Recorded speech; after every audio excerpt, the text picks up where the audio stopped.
नमस्कार, ये वीडियो है देवगुरु बृहस्पति के राशि परिवर्तन के बारे में। 1 मई 2024 को देवगुरु बृहस्पति वृषभ राशि में गोचर कर जाएंगे, जो कि शुक्राचार्य की राशि है, और वहाँ पर 14 मई 2025 तक रहेंगे। ये वीडियो जो है वो धनु लगन और राशि दोनों के लिए ये वीडियो रहेगा। अगर आपका धनु लगन है तो वहाँ से भी आप देख सकते हैं, अगर आपकी धनु राशि है तो आप वहाँ से भी देख सकते हैं। मेरा ये मानना है कि 4 जो ग्रह का गोचर होता है, जो काफ़ी लंबा गोचर जिसको कहा जाता है, वो है शनिदेव का, देवगुरु बृहस्पति का, राहु और केतु का। तो ये लगन और राशि दोनों के हिसाब से अगर आप देखेंगे तो अच्छा रहेगा, आपको रिजल्ट्स जो है आपके ठीक ठाक मिलेंगे। अगर सिर्फ आप राशि के हिसाब से देखेंगे तो आपको रिजल्ट जो है वो उतने मतलब आप उतना कनेक्ट नहीं कर पाएंगे। तो आप ये लगन और राशि दोनों के हिसाब से देखिए।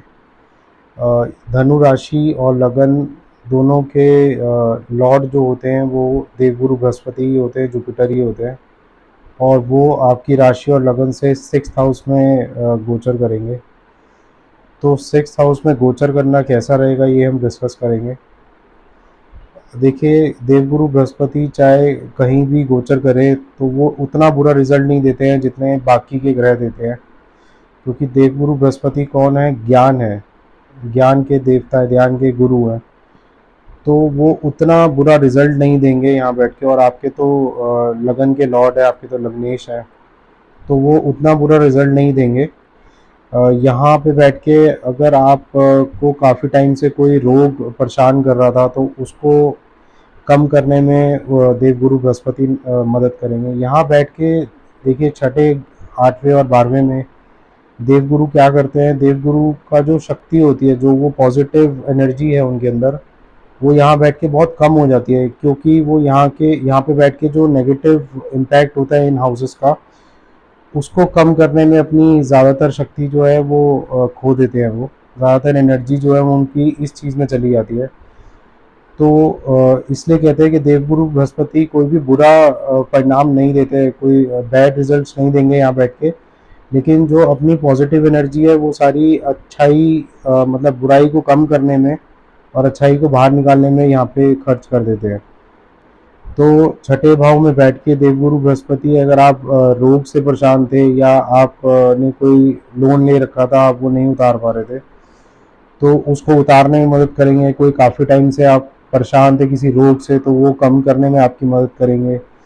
आपको कोई कंपटीशन आप लड़ने मतलब कंपटीशन आप प्रिपरेशन कर रहे हैं काफ़ी टाइम से, अब वो टाइम आ गया कि आपको मतलब कोई पेपर देना है, वो कंपटीशन का रिज़ल्ट आने वाला है, या कोई एग्ज़ाम आप देने की तैयारी कर रहे हैं, तो उसमें आपकी मदद करेंगे, क्योंकि ज्ञान के तो देवता है ही है।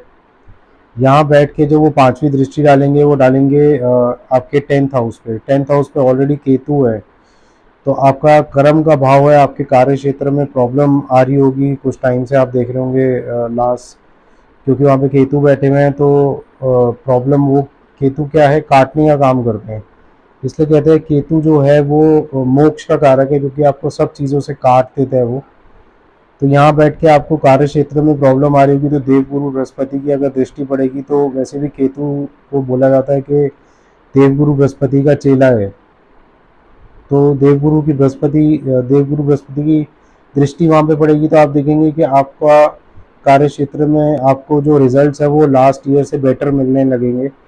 आपको प्रॉब्लम आ रही थी, आप जॉब चेंज करना चाह रहे थे, वो उसमें प्रॉब्लम आ रही थी, जो कि 6th हाउस जॉब का भी होता है। यहाँ पे बैठ के दृष्टि डालेंगे आपके 12th हाउस पे। 12th हाउस आप देखेंगे, क्योंकि शनिदेव जो है वो आपके 3rd हाउस में बैठे हैं, और वो 12th पे भी एस्पेक्ट कर रहे हैं, 10th एस्पेक्ट, और देवगुरु बृहस्पति भी 6 से 12th की तरफ देखेंगे। तो आप देखेंगे कि दोनों की दृष्टि 12th हाउस पे, तो ये इससे आपको फ़ायदा होगा। आपका अगर व्यय बढ़ा हुआ था, आपका अगर जो आपने सेविंग्स कर रखी थी वो बहुत ज़्यादा हुई थी, तो देवगुरु बृहस्पति उस पर थोड़ा कंट्रोल करने का काम करेंगे। आपका अगर फॉरेन के साथ काम था, आप अगर इंपोर्ट एक्सपोर्ट का काम करते हैं, आप बहुत टाइम से ट्रेड कर रहे थे, लेकिन ट्रेड में कुछ ना कुछ प्रॉब्लम आ रही थी, काम जो है वो डिले हो रहे थे, तो आप देखेंगे देवगुरु बृहस्पति यहाँ पे आपकी मदद करेंगे, आपका फॉरेन के साथ कनेक्शन अच्छा करेंगे। आपका फॉरेन ट्रैवल हो सकता है, आप काफ़ी टाइम से ट्रैवल करने की सोच रहे थे लेकिन कर नहीं पा रहे थे, चीज़ें डिले हो रही थी, स्पेशली थर्ड हाउस में बैठ के, क्योंकि थर्ड हाउस जो होता है वो डॉक्यूमेंटेशन का भी दिखाता है। तो थर्ड हाउस में बैठ के जो 10th एस्पेक्ट डाल रहे थे 12th में, तो उसकी वजह से जो प्रॉब्लम आ रही थी वो भी आप देखेंगे कि बहुत ज़्यादा कम होगी। आपके ऊपर कोई केस चल रहा था, कोई लीगल एलिगेशंस आपके ऊपर थे, तो उसमें भी आपको वो आप देखेंगे कि उसको या तो बीच का कोई रास्ता निकलेगा दोनों पार्टीज़ के बीच में, या आपकी सिचुएशन जो है वो बेटर होगी, आप जीत भी सकते हैं वो केस, वो एलिगेशन जो भी आपके ऊपर लगा हुआ था। यहाँ पे बैठ के जो 9th एस्पेक्ट होगा देवगुरु बृहस्पति का, वो सेकंड हाउस में पड़ेगा। तो सेकंड हाउस जो होता है वो परिवार का होता है, वो आपकी वाणी का होता है, वो आय का होता है। तो ये चीज़ों में भी बहुत ज़्यादा इम्पैक्ट आपको देखने के लिए मिलेगा। आपकी वाणी जो है वो बहुत ज़्यादा ज्ञान वाली हो जाएगी, आपकी लोग बात मानने लगेंगे, आपकी बात में वेटेज आएगी, आपकी जो स्टेटमेंट होगी, आपके जो भी आप बोलेंगे, अगर आप पढ़ाते हैं, किसी को बच्चों को पढ़ाते हैं, या स्कूल या कॉलेज में आप टीचर हैं, प्रोफेसर हैं, तो आप देखेंगे कि आपका ये आने वाला ईयर में आपका जो पढ़ाने का तरीका है वो बहुत ज़्यादा अच्छा होगा। बच्चे आपकी बात मानेंगे, आपकी वेटेज बढ़ेगी, और आपका ज्ञान, क्योंकि देवगुरु बृहस्पति ज्ञान के कारक हैं और टीचर को तो सबसे ज़्यादा ज्ञान की ज़रूरत होती है, तो उन चीज़ों में बहुत अच्छे रिजल्ट्स आपके देखने के लिए मिलेंगे। यहाँ पर बैठ के आपकी वाणी जो होगी वो अच्छी होगी, आपका आय जो होगी वो एक स्टेबल आप देखेंगे कि आप पहले से बेटर हुई है, स्टेबल हुई है इनकम। यहाँ पे बैठ के आपका कुटुंब भी देखा जाता है, तो कुटुंब से आपके जो रिलेशनशिप्स है वो बेटर होंगे बहुत ज़्यादा। तो ओवरऑल देवगुरु बृहस्पति यहाँ पे भी बैठ के आपको अच्छे रिजल्ट्स देंगे, आपको बढ़िया रिजल्ट्स देंगे। देवगुरु बृहस्पति क्योंकि